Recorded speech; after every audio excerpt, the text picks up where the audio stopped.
What's up, YouTube? If you're one of those people who gets crazy thinking of how to operate this Keurig single cup, me too. But I'll show you how.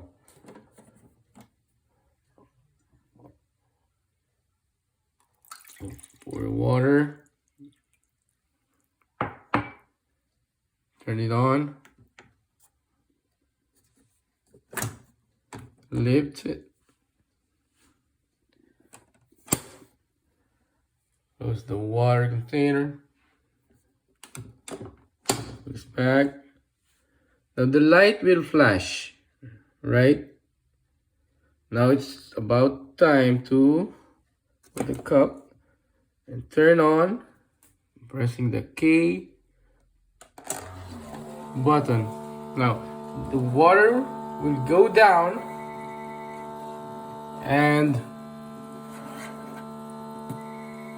the machine will make the water hot.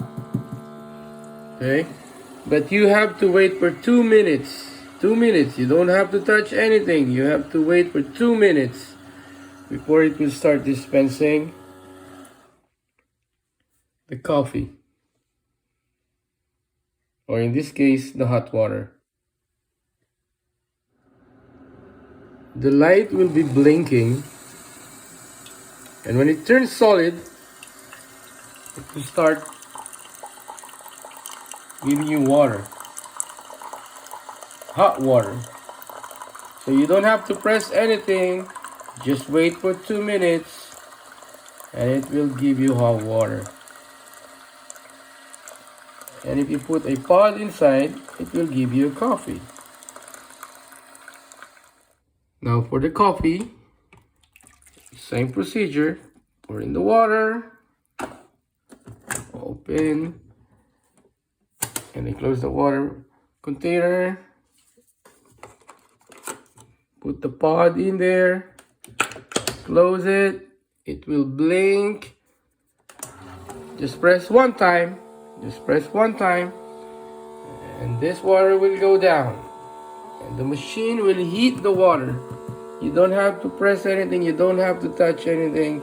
After 2 minutes, it will start giving you brewed coffee. So water, open, put the pod, close it, press the K button, it will blink, and when it turns solid, the coffee will start dripping, the brewed coffee. Now that the light turns solid, as I told you, after 2 minutes or maybe less than, you now will be getting that brewed coffee. So you only have to press this once, but you have to wait.